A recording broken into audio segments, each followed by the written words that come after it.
نحمده ونصلي على رسوله الكريم أما بعد فأعوذ بالله من الشيطان الرجيم بسم الله الرحمن الرحيم رب اشرح لي صدري ويسر لي أمري واحلل عقدة من لساني يفقهوا قولي۔ آج ہم الاسماء الحسنى میں سے اللہ سبحانہ وتعالیٰ کا نام الالہ پڑھیں گے۔ الالہ کا لفظ الف لام ہے سے ہے۔ الہ کا معنی ہے معبود، جس کی عبادت کی جائے، جو عبادت کا حقدار ہو۔ وہ عبادت کا مستحق کیوں ہے؟ اس لیے کہ وہ ایسی صفات رکھتا ہے جو اس بات کا تقاضا کرتی ہیں کہ اس کی عبادت کی جائے، یعنی اپنی صفات کی بنا پر، اپنے کمالات کی بنا پر، ایسے کاموں کی بنا پر کہ جس کی وجہ سے اس سے محبت کی جاتی ہے۔ الہ وہ ہوتا ہے جس سے انتہا درجے کی محبت کی جاتی ہے اور اس کے آگے انتہا درجے تک جھکا جائے۔ اور عبادت کس کو کہتے ہیں؟ جس میں انتہائی محبت کے ساتھ انتہائی ذلت بھی ہو، یعنی دونوں چیزیں ساتھ آئیں۔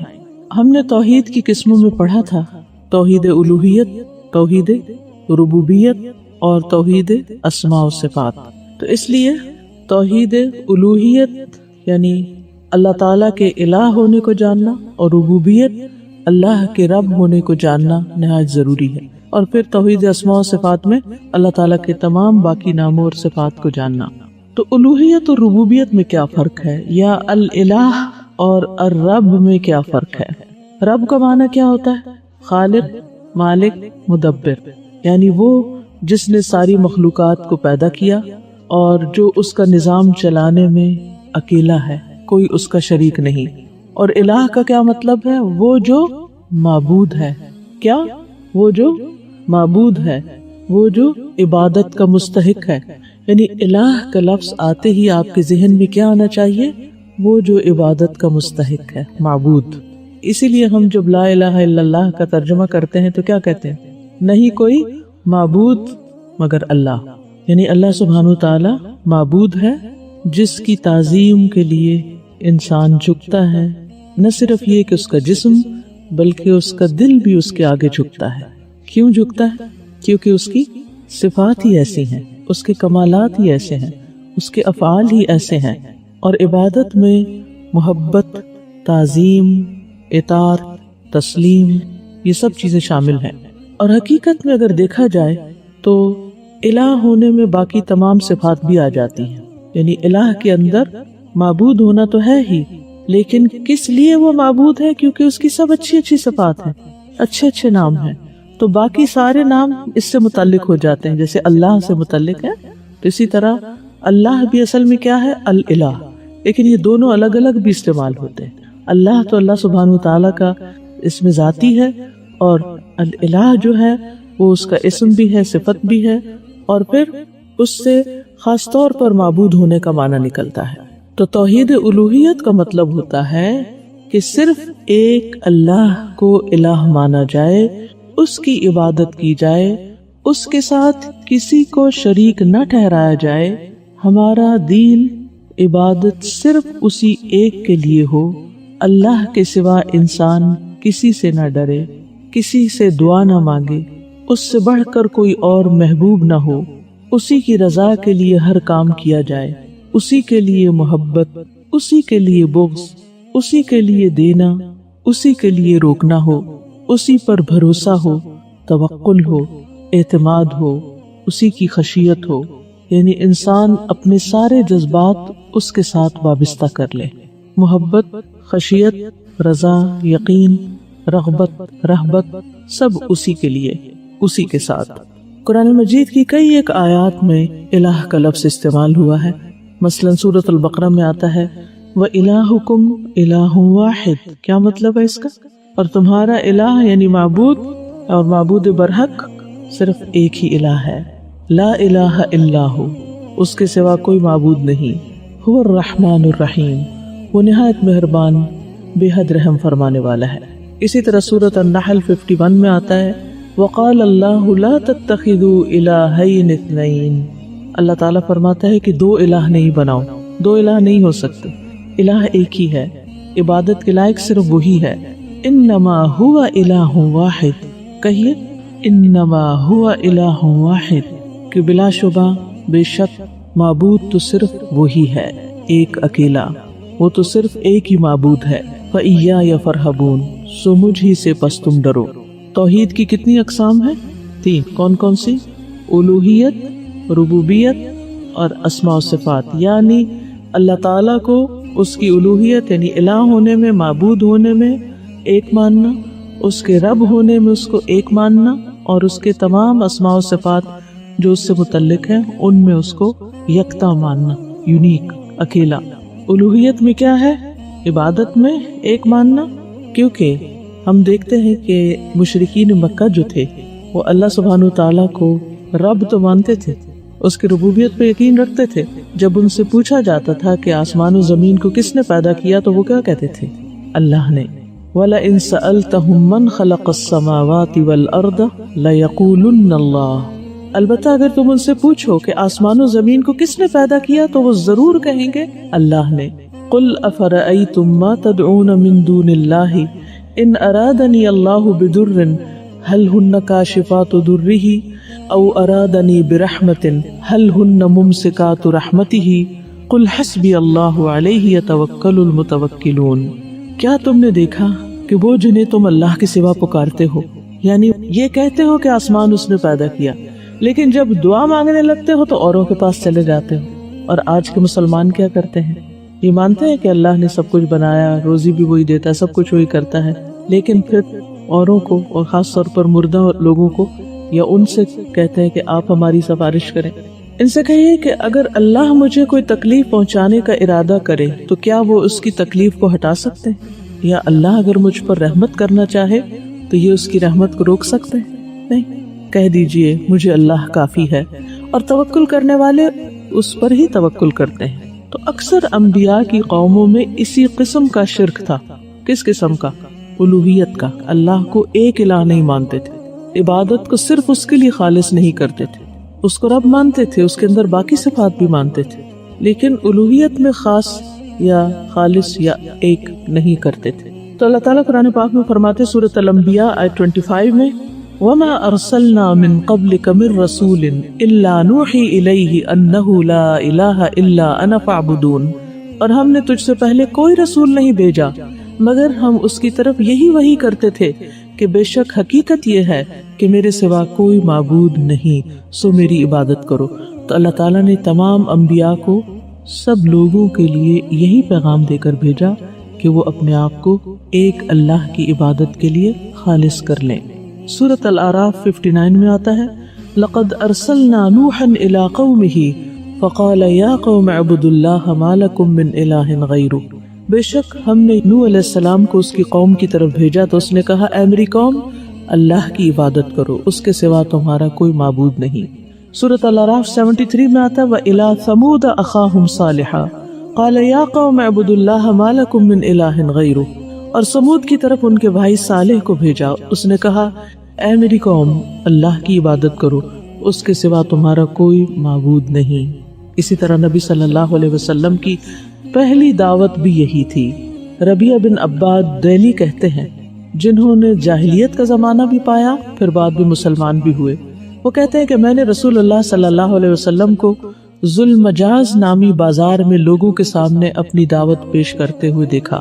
آپ فرما رہے تھے یا ایھا الناس قولوا لا الہ الا اللہ تفلحوا، اے لوگو تم کہو کہ اللہ کے سوا کوئی الہ نہیں تو تم کامیاب ہو جاؤ گے۔ اور وہ گلیوں میں داخل ہوتے جاتے اور لوگ ان کے گرد جمع ہوتے جاتے، کوئی ان سے کچھ نہیں کہہ رہا تھا، اور آپ صلی اللہ علیہ وسلم خاموش ہوئے بغیر ایک بات دہرائے چلے جا رہے تھے، اور وہ کیا تھی؟ یا ایھا الناس قولوا لا الہ الا اللہ تفلحوا، کہیے یہ آپ کی سب سے پہلی دعوت تھی، یعنی لوگوں کے سامنے جب آپ گئے تو سب سے پہلے آپ نے لوگوں کو اس چیز کی طرف بلایا، اللہ کی عبادت کی طرف، ٹھیک ہے۔ اسی طرح وہ کہتے ہیں کہ نبی صلی اللہ علیہ وسلم نے لوگوں کو ابتدائی اپنی تعلیم دی۔ آپ نے فرمایا اللہ نے مجھے صلہ رحمی کرنے والا بتوں کو توڑنے کا پیغام دے کر بھیجا ہے، اور یہ کہ اللہ کو ایک ماننا، اس کے ساتھ کسی چیز کو بھی شریک نہ بنانا، یعنی ہمیں کیا پیغام دیا گیا ہے کہ ہم اللہ کے ساتھ کسی کو بھی شریک نہ ٹھہرائیں۔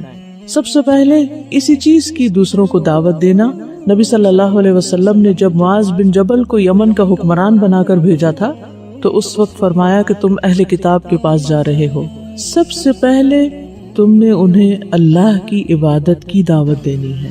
تو دین کی طرف کسی کو بلانے کا مقصد کیا ہوتا ہے کہ وہ کیا کرے؟ دین ہے کیا پھر؟ ایک اللہ کی عبادت، بندوں کو اللہ سے جوڑنا، بندوں کو اللہ تعالیٰ کی محبت دینا، بندوں کو اللہ کی عبادت کا سبق دینا۔ جس مقصد کے لیے اللہ نے بندوں کو پیدا کیا ہے وہ کیا ہے؟ وَمَا خَلَقْتُ الْجِنَّ وَالْإِنسَ إِلَّا لِيَعْبُدُونَ۔ تو اس مقصد کی یاد دہانی کرانا۔ تو ہم میں سے ہر ایک کو سوچنا چاہیے، اپنے لیے بھی اور دوسروں کے لیے بھی، کہ ہمیں اس دنیا میں کیوں بھیجا گیا ہے۔ چند لمحوں کے لیے رک کے سوچیں کہ میں اس زمین پر کیوں ہوں۔ میرے ہر روز صبح اٹھنے، اللہ کی نعمتوں کو استعمال کرنے، اور پھر دن بھر چلتے پھرتے مختلف کام کرنے کے بعد رات کو سو جانے کا اور زندگی کے ایک ایک دن کے گزارنے کا مقصد کیا ہے؟ یعنی صبح ہوتی ہے، شام ہوتی ہے، یوں ہی زندگی تمام ہوتی ہے۔ تو اس زندگی میں مجھے کرنا کیا ہے؟ میں کیوں ہوں یہاں پر؟ سب سے اہم ترین کام کیا ہے؟ وہ کون سی چیز ہے جس کے بارے میں مجھ سے واپسی پہ پوچھا جائے گا؟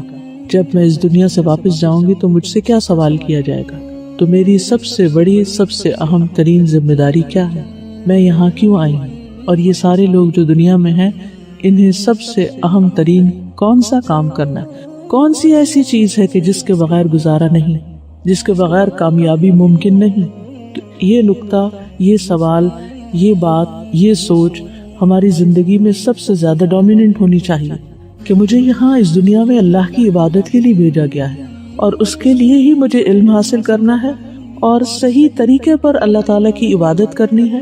اور پھر جب اللہ کے سامنے میں حاضر ہوں تو میرے ہاتھ میں کچھ ہو اللہ کو راضی کرنے کے لیے۔ اب تھوڑا سا ہم عبادت کے بارے میں بھی جانتے ہیں۔ عبادت کا لفظ قرآن مجید میں مختلف جگہ پر مختلف طریقوں سے استعمال ہوا ہے، اور بچپن سے ہم عبادت کا لفظ سنتے چلے آئے ہیں۔ لیکن عبادت ہے کیا؟ عبادت ایسا جامع اسم ہے، ایک ورڈ ہے جو ہر اس کام کے لیے بولا جاتا ہے جس سے اللہ محبت کرتا ہے اور اسے پسند کرتا ہے۔ یعنی ہر وہ کام کرنا جس کام سے اللہ تعالیٰ کو محبت ہے، جو اللہ تعالیٰ پسند کرتا ہے، چاہے وہ اقوال ہوں، باتیں ہوں، چاہے وہ ظاہری اعمال ہوں، چاہے وہ دل کے اعمال ہوں، باطنی اعمال ہوں۔ تو عبادت کیا ہوئی؟ ہر وہ کام جس سے اللہ تعالیٰ محبت کرتا ہے، جو اللہ تعالیٰ پسند کرتا ہے، چاہے وہ اقوال ہوں، چاہے وہ اعمال ہوں، ظاہری یا باطنی۔ امام ابن تیمیہ کہتے ہیں کہ اللہ کی عبادت کے لیے 2 اصول ضروری ہیں۔ نمبر 1، الاخلاص، اخلاص الدین لہ، وما امروا الا لیعبدوا اللہ مخلصین لہ الدین، مخلصین لہ الدین، کہ اسی کے لیے عبادت کو خالص کیا جائے۔ یعنی عبادت کے لیے سب سے اہم بات کیا ہے؟ اخلاص، کہ اللہ کے لیے عبادت کی جائے۔ یعنی جو بھی ہم کام کریں وہ اللہ کی پسند کا ہو، لیکن اللہ ہی کو خوش کرنے کے لیے بھی ہو۔ اور دوسری چیز، وہ عبادت اس حکم کے موافق ہو جس حکم کے ساتھ اس نے اپنے رسولوں کو بھیجا ہے۔ یعنی وہ رسول اللہ صلی اللہ علیہ وسلم کے بتائے ہوئے طریقے کے مطابق ہو، اللہ کے لیے خالص ہو، اور رسول صلی اللہ علیہ وسلم کی سنت کے مطابق ہو، آپ کے طریقے کے مطابق ہو۔ یہ 2 اہم اصول ہیں عبادت کے لیے۔ پھر عبادت کے ارکان ہیں کچھ، اور وہ 3 ہیں۔ عبادت کے 3 ارکان۔ نمبر 1، غایت الحب، نمبر 2، غایت الخوف، نمبر 3، غایت الرجاء۔ حب محبت، خوف رجا امید۔ یعنی محبت میں یہ 3 اہم بنیادی چیزیں پائی جاتی ہیں۔ سب سے پہلے غایت الحب، انتہائی محبت۔ غایت الحب کا کیا مطلب؟ محبت کی انتہائی محبت۔ تو انتہائی محبت، شوق اور رغبت کے ساتھ اپنی کمتر حیثیت کا اعتراف کرنا، اظہار کرنا، جیسے دعا کرنا، سجدہ کرنا، مال قربان کرنا۔ لیکن یہ سب اس وقت عبادت ہوگی جب اس میں محبت شامل ہو۔ ٹھیک ہے؟ دعا، سجدہ، صدقہ عبادت کب بنتا ہے؟ جب اس میں کیا شامل ہو؟ محبت۔ اب آپ سوچئے، کیا ہم اس معیار پہ پورے اترتے؟ ہماری دعائیں کیسی ہیں، ہمارے سجدے کیسے؟ کیا جب سجدہ کرتے ہیں تو اس کے اندر ایک والہانہ پن ہوتا ہے کہ اللہ تیرے آگے جھک رہے ہیں، تو راضی ہو جا؟ کیونکہ انسان جس سے شدید محبت کرتا ہے نا، اس کے آگے بچھا جاتا ہے. قدرتی بات ہے، اردو میں کہتا ہے تم تو اس کے آگے بچھ ہی جاتی. تو بچھنا کسی کے آگے کیا ہوتا ہے؟ شدید محبت کی وجہ سے ہوتا ہے کہ انسان اس کے سامنے اپنے آپ کو چھوٹا کر دیتا ہے، کمتر کر دیتا ہے. تو اللہ تعالیٰ کی عبادت اس وقت ہوتی ہے جب ہماری دعاؤں کے اندر شوق اور محبت اور رغبت یہ شدید ترین ہو، اور اگر نہیں تو اس کو پیدا کرنے کی کوشش کریں. کیونکہ والذین آمنوا اشد حبا للہ، وہ لوگ جو ایمان لائے اللہ سے محبت میں کہیں زیادہ ہیں. نمبر 2 غایت الخوف، اور نمبر 3 غایت الرجاء. یہ دونوں ہمیں قرآن مجید کی اس آیت سے پتہ چلتی ہیں. سورۃ بنی اسرائیل کی آیت 57، اولئک الذین یدعون یبتغون الی ربہم الوسیلۃ ایہم اقرب ویرجون رحمتہ ویخافون عذابہ ان عذاب ربک کان محذورا. وہ لوگ جنہیں یہ پکارتے ہیں وہ خود اپنے رب کی طرف وسیلہ ڈھونڈتے ہیں. یعنی جن بزرگوں کو، جن نیک لوگوں کو یہ سمجھتے ہیں کہ وہ ان کے لیے کچھ کر دیں گے، وہ خود کیا کرتے ہیں، وہ خود کیا چاہتے ہیں؟ وہ خود اس بات کی کوشش پہ کہ وہ اپنے رب کے زیادہ قریب کیسے ہو سکے، اور وہ اس کی رحمت کی امید رکھتے ہیں اور اس کے عذاب سے ڈرتے ہیں. تو غایت الخوف بھی ہے اور غایت الرجاء بھی ہے. بے شک تیرے رب کا عذاب وہ ہے جس سے ہمیشہ ڈرا جاتا ہے. پھر عبادت کی اقسام. عبادت کی اقسام، عبادت کی وہ اقسام جن کا اللہ نے حکم دیا ہے وہ ہیں اسلام، ایمان، احسان. اور اسی میں سے ہے دعا کرنا، خوف کھانا، امید کرنا، توکل کرنا، رغبت کرنا، رہبت ڈرنا، انکساری اور عاجزی کرنا، خشیت اور انابت، مدد چاہنا، پناہ چاہنا، مدد مانگنا، ذبح کرنا، نظر ماننا، اور اس کے علاوہ بھی دیگر اقسام جس کا اللہ تعالیٰ نے ہمیں حکم دیا ہے کہ سب کچھ اللہ ہی کے لیے ہو. تو عبادت کی کوئی بھی قسم غیر اللہ کے لیے جائز نہیں، کسی اور کے لیے نہیں. اور جو ایسا کرے اللہ کے ساتھ کسی اور کو اس میں شریک کر لے تو وہ ایک طرح سے شرک کر رہا ہوتا ہے، خواہ وہ اللہ تعالیٰ کے خالق، مالک، رب ہونے کا اقرار ہی کیوں نہ کر رہا ہو.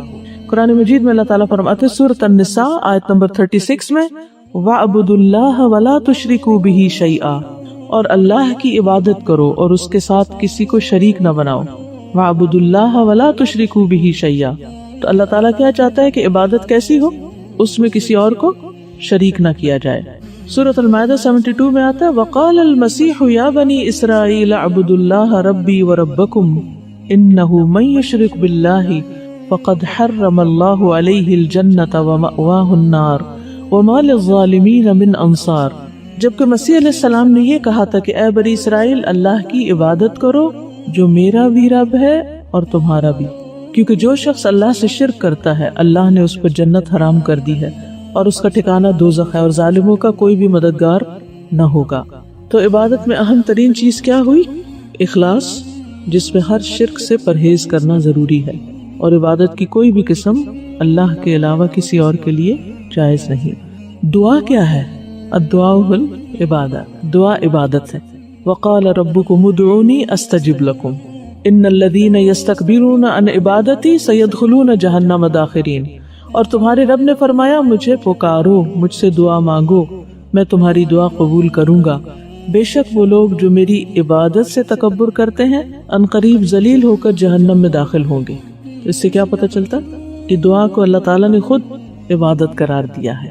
پہلے فرمایا کہ تم ادعونی استجب لکم، اور پھر فرمایا ان الذین یستکبرون عن عبادتی. تو ایک ہی آیت کے اندر دعا اور عبادت دونوں کا لفظ ایک ہی معنی میں استعمال ہوا ہے. نبی صلی اللہ علیہ وسلم نے فرمایا الدعاء هو العبادہ، دعا عبادت ہے. دعا کیا ہوتا ہے؟ مانگنا. کیا مانگنا؟ کیا مانگنا؟ ہر چیز، دین دنیا آخرت کی بھلائی، چھوٹی سے چھوٹی چیز، بڑی سے بڑی چیز. مثلا کیا مانگنا؟ استقامت اور کھانا، اللہ سے اس کی محبت مانگنا، خیر مانگنا، ہدایت مانگنا، صحت مانگنا، ایمان، تقوی، فضل، رحمت، عافیت، علم نافع، اچھے مخارج. یہ تو بہت ہی اچھی دعا ہے. یس یہی سننا چاہ رہی تھی میں کہ صحابہ تو جوتے کا تسمہ بھی ٹوٹتا تھا تو اللہ سے مانگتے تھے، چھوٹی چھوٹی چیزوں میں اللہ سے مانگنا، اور اس کی عادت خود بھی ہونی چاہیے اور بچوں کو بھی یہی سکھانا چاہیے۔ دعا معمولی چیز نہیں ہے، دعا تو عبادت ہے، اور عبادت کے ذریعے قرب نصیب ہوتا ہے، لیکن اکثر لوگ دعا کو کوئی بہت اہمیت نہیں دیتے۔ اگر کوئی اپنا مسئلہ لے کر آئے اور اسے یہ کہا جائے کہ اللہ تعالیٰ سے دعا کرو تو یوں لگتا ہے جیسے آپ نے اس کو حل ہی نہیں بتایا، فار گرانٹیڈ لیتے۔ الدعاء هو العبادہ، اور دعا صرف اللہ سے کریں، اسی کو پکاریں، خوشحالی میں بھی تنگی میں بھی، ہر حال میں۔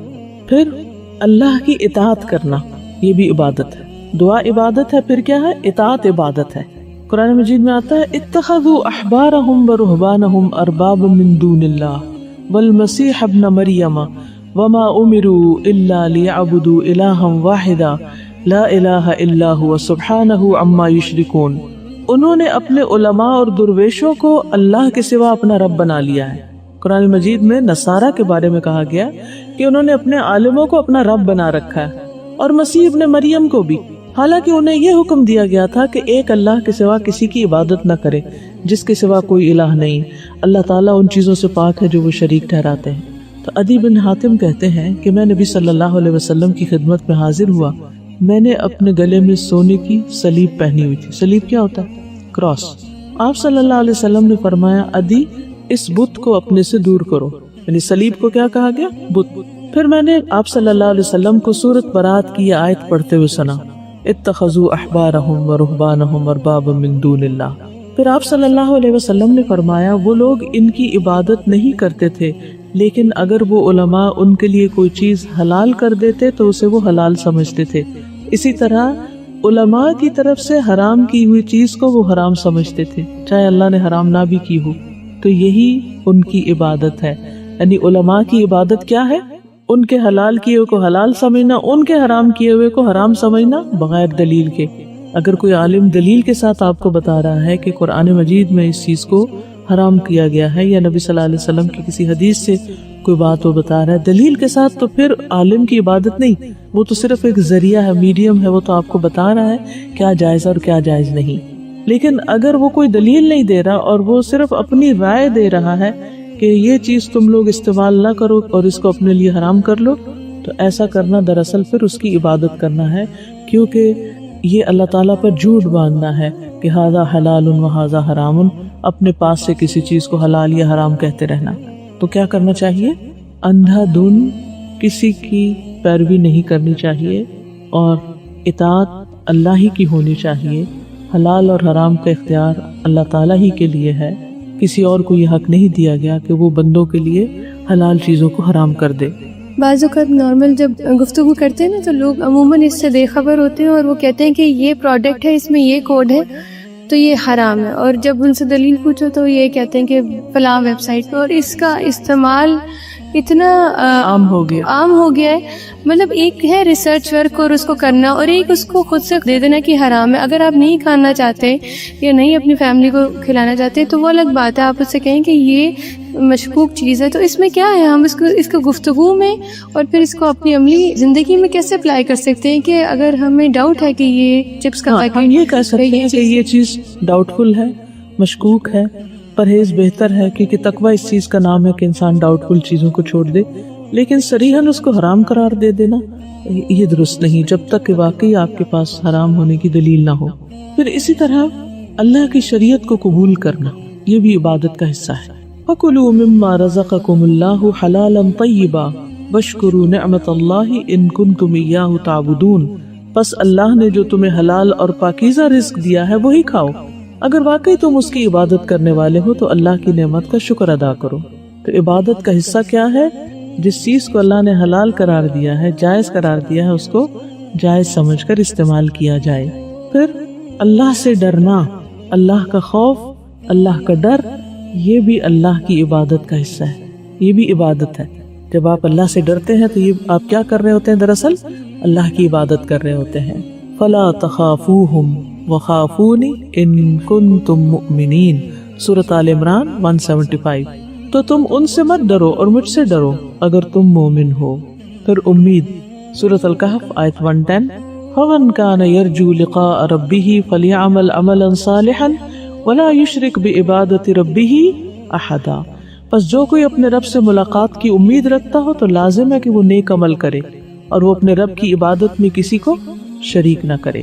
پھر ہے توکل، فاعبدہ وتوکل علیہ، پس تم اسی کی عبادت کرو اور اسی پر بھروسہ کرو۔ تو عبادت کے ساتھ توکل کا لفظ بھی آیا، رب المشرق والمغرب لا الہ الا ہوا فاتخذہ وکیلا۔ پھر رغبت، رہبت، خشوع، سورۃ الانبیاء آیت 90 میں آتا ہے انہم کانوا یسارعون فی الخیرات ویدعوننا رغبا ورہبا وکانوا لنا خاشعین، بے شک وہ نیکیوں میں جلدی کرتے تھے اور ہمیں رغبت اور خوف سے پکارتے اور وہ ہمارے لیے عاجزی کرنے والے تھے۔ پھر ہے خشیت، اللہ کا ڈر۔ اگر آپ کے پاس الاصول الثلاثہ ہے تو اس میں آپ کو یہ تمام ٹاپکس اور ان کے دلائل بھی مل جائیں گے، لیکن یہاں اس عنوان کے تحت ان کو دہرانا ضروری ہے تاکہ تازہ ہو جائے سب کے لیے کہ عبادت میں کیا کیا چیزیں شامل ہیں۔ پھر خشیت، فلا تخشوا الناس واخشونی، تم لوگوں سے نہ ڈرو اور مجھ سے ڈرو، المائدہ 44۔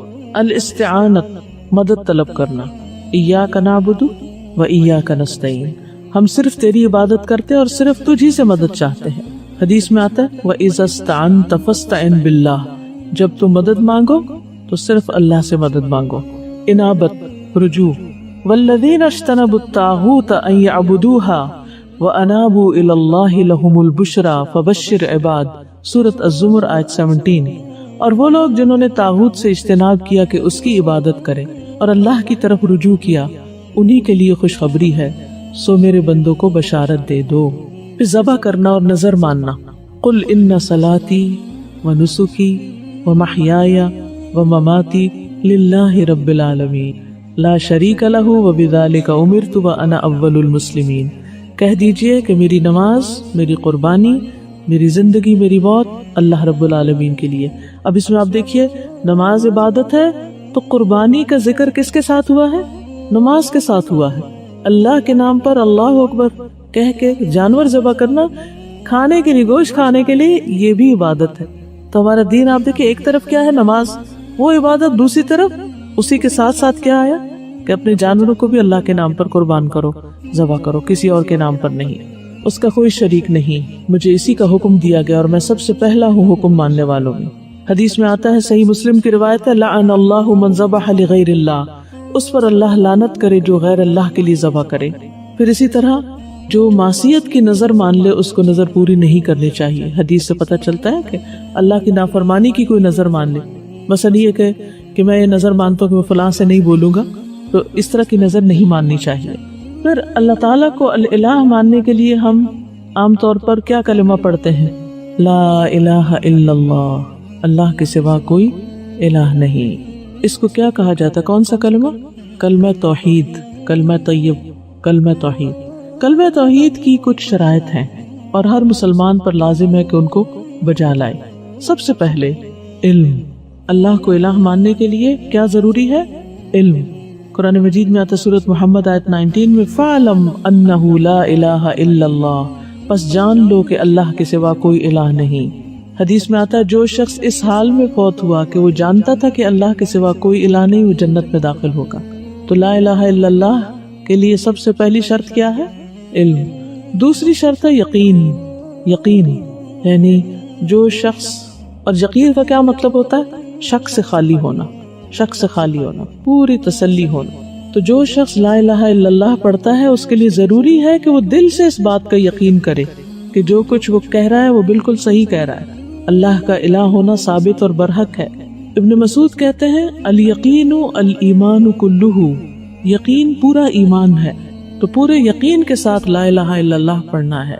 نبی صلی اللہ علیہ وسلم نے فرمایا تم لوگ قبروں میں دجال کے قریب فتنے سے آزمائے جاؤ گے، یعنی دجال کے فتنے سے قریب قریب آزمائے جاؤ گے۔ بس مومن یا مسلم قبر میں جب فرشتے سوال کریں گے تو کہے گا محمد صلی اللہ علیہ وسلم ہمارے پاس روشن نشانات دے کر آئے، ہم نے ان کی دعوت قبول کی، ان پر ایمان لائے، تو اس سے کہا جائے گا تم آرام سے سوئے رہو۔ ایک اور روایت میں آتا ہے نم نومت العروس، 3 لفظ ہیں بڑی خوبصورت، نم نومت العروس، نم سو جاؤ، نومتا نیند، العروس دلہن جیسی، یعنی جیسے ایک دلہن سوتی ہے، یعنی اتنا اس کے ساتھ اس کا ایک آنر اور اکرام کیا جائے گا۔ دلہن کہاں سوتی ہے؟ دلہن کو کہاں سے لایا جاتا ہے؟ سب سے بیسٹ بیڈ پر بہترین سیج بنائی جاتی ہے اس کے لیے، بہترین بچھونا بچایا جاتا ہے. تو اسی طرح جو شخص صحیح سوالوں کے جواب دے دے گا اس کے لیے قبر میں بہترین بچھونا بچھایا جائے گا. اس کو کہا جائے گا نم نومت العروس، آرام سے سو جاؤ. ہمیں معلوم تھا کہ تمہیں یقین ہے، قبر میں بھی یہ بات کہی جائے گی، ہمیں معلوم تھا کہ تمہیں یقین ہے، جو کچھ تم کہہ رہے تھے یقین سے کہہ رہے تھے. اور منافق کیا کہے گا؟ ہاں لا ادری، میں نے لوگوں کو جو کہتے سنا وہی میں نے کہہ دیا. وہ یقین سے نہیں کہہ رہا تھا، وہ سنی سنائی بات کہہ رہا تھا. تو لا الہ الا اللہ پر پورا یقین ہونا ضروری ہے. پہلی بات کیا ہے؟ لا الہ الا اللہ کا علم ہونا ضروری، الہ ہونے کا علم ہونا ضروری. دوسرا ہی کہ اس الہ پر یقین ضروری ہے. تیسرا ہے القبول، قبول کرنا، ایسا قبول جو رد کے الٹ ہو، ریجیکٹ نہ کرنا، قبول کرنا. یعنی کیا قبول کرنا؟ اللہ کے ایک الہ ہونے کی دعوت کو قبول کرنا، محمد صلی اللہ علیہ وسلم کے نبی ہونے کو قبول کرنا. اب دیکھیے کہ یہود و نصارہ کے پاس کیا علم تھا کہ اللہ ایک ہے اور محمد صلی اللہ علیہ وسلم اللہ کے رسول ہیں؟ ہاں نا، ان کے دل میں یقین تھا. یس، یعرفون کما یعرفون ابنا، پکا یقین تھا کہ یہ رسول ہیں، لیکن کیا انہوں نے قبول کیا؟ نہیں قبول کیا. تو قبولیت ضروری ہے اس کلمے کی. پھر اسی طرح مشرکین جانتے تھے اللہ نے پیدا کیا سب کو، لیکن اللہ کو ایک الہ کے طور پر قبول نہیں کرتے تھے. چوتھی چیز ہے انقیاد، مطیع ہونا، سرنڈر کرنا، جھک جانا، پیروی کرنا. یعنی قبول کرنے کے بعد پھر وہی کرنا جو کہا جا رہا ہے، تسلیم کر لینا، مان لینا. انیبوا الی ربکم واسلموا لہ، حدیث میں آتا ہے مومن فرما بردار اونٹ کی طرح ہوتا ہے، اسے جہاں لے جایا جائے وہ چل پڑتا ہے. یعنی اللہ کا جو حکم اسے بتایا جائے اس کو مان جاتا ہے. پھر پانچواں ہے الصدق، سچائی، یعنی صدق کے دل کے ساتھ اس بات کی گواہی دینا کہ لا الہ الا اللہ محمد الرسول اللہ، اور جو ایسا کرے گا اس کو جنت میں داخل کر دیا جائے گا. پھر ہے اخلاص، فاعبد اللہ مخلصا لہ الدین، ہر طرح کی ریاکاری اور شرک سے پاک اللہ کی عبادت کرنا، اللہ کو الہ ماننا. پھر اللہ اور اس کے رسول کے لیے محبت رکھنا. پھر آٹھویں چیز ہے اللہ کے سوا جس کی بھی عبادت کی جاتی ہے سب کا انکار کرنا. جیسے لا الہ، اس میں کیا ہے؟ جب ہم کہتے ہیں لا الہ تو کیا کہہ رہے ہوتے ہیں؟ کوئی بھی الہ نہیں، سب کا انکار کر رہے ہیں. ہم نے یہ بھی پڑھا تھا کہ وَلِلَّهِ الْأَسْمَاءُ الْحُسْنَى فَادْعُوهُ بِهَا، اللہ کے لیے ہے اچھے اچھے نام، ان ناموں کے ساتھ کیا کرو؟ اس کو پکارو. اس میں دو طرح کی دعا بتائی تھی میں نے، ایک دعائے عبادت اور دوسری دعائے مسئلہ. شاباش، شکر یاد ہے. تو دعائے عبادت کیا ہے؟ یعنی اللہ کو جب الہ مانیں گے تو پھر اس کے الہ ہونے کا حق ادا کریں گے، یعنی اس کی عبادت کریں گے. دعائے عبادت میں خود عبادت ہی شامل ہے. وما خلقت الجن والانس الا لیعبدون. عبادت کیسی عبادت کرنی چاہیے؟ ان تعبد اللہ کأنک تراہ فإن لم تکن تراہ فإنہ یراک. اللہ کی عبادت ایسے کرو جیسے تم اسے دیکھ رہے ہو، اگر یہ نہ ہو تو یہ خیال رکھ کہ وہ تمہیں دیکھ رہا ہے. پھر اللہ کو راضی کرنے والا عمل. رسول اللہ صلی اللہ علیہ وسلم نے فرمایا اللہ نے تمہارے لیے 3 باتوں کو پسند کیا ہے، ان میں سے ایک ہی ہے اس نے اس بات کو پسند کیا کہ تم صرف اسی کی عبادت کرو، اس کے ساتھ کسی کو شریک نہ ٹھہراؤ، اللہ کی رسی کو مضبوطی سے تھامے رکھو، تفرقہ بازی سے بچو. تو جو ایسا کرے گا اللہ تعالیٰ اس سے راضی ہو جائے گا. پھر اسی طرح ہمیں عبادت کے لیے وقت نکالنا چاہیے، عبادت کو اپنی پرائرٹی بنانا چاہیے. جیسے نماز پڑھنی ہے تو کیا کرنا چاہیے؟ اپنے باقی ٹائم ٹیبل کو اس کے مطابق سیٹ کرنا چاہیے. نبی صلی اللہ علیہ وسلم نے فرمایا، اللہ تعالیٰ فرماتے ہیں اے ابن آدم تم اپنے آپ کو میری عبادت کے لیے فارغ کر لو، یعنی وقت نکالو، میں تمہارے دل کو بے نیازی سے بھر دوں گا اور تمہارا فقر دور کر دوں گا. یعنی تم اللہ کے بن جاؤ تو اللہ تعالیٰ تمہاری ساری ضرورتیں پوری کرے گا، تمہاری محتاجی فقر دور ہو جائے گا. لیکن اگر تم ایسا نہیں کرو گے، یعنی اس کی عبادت کی طرف توجہ نہیں دو گے، محبت سے عبادت نہیں کرو گے، تو میں تمہارے دونوں ہاتھوں کو کاموں میں مشغول کر دوں گا، اس کے باوجود تمہارا فقر دور نہیں کروں گا. یعنی تم محنت بھی کرو گے، کام بھی کرو گے، لیکن تمہاری ضروریات پوری نہیں ہوگی، تمہاری محتاجی ختم نہیں ہوگی. کیونکہ بعض اوقات ہم یہ بہانہ کرتے ہیں کہ کیا کریں، بہت کام ہے، نماز کے لیے وقت نہیں نکلتا، یہ نماز کو آخری وقت میں پڑھتے ہیں، یہ بس ٹالنے والی بات کرتے ہیں، اچھا یہ کر لیں وہ کر لیں وہ کر لیں، اور پھر نماز آخر میں اور اس میں اللہ کو پوری طرح یاد بھی نہیں کرتے، ڈھنگ سے دعا بھی نہیں مانگتے، تو پھر کیا ہوتا ہے؟ کوئی کام بھی نہیں ہوتا، ہر چیز بے برکتی ہو جاتی ہے. آپ اس کا تجربہ کر کے دیکھ لیں، نمازوں کو اپنے صحیح وقت پر ادا کریں، تسلی اور توجہ سے ادا کریں، اور پھر دیکھیں باقی کام ہوتے ہیں کہ نہیں ہوتے۔ لیکن جب ہماری پرائرٹی سارے کام ہو جاتے ہیں کہ سارے کام کر کے کہیں نماز کو بھی فٹ کر لیں، پھر بے برکتی ہی بے برکتی۔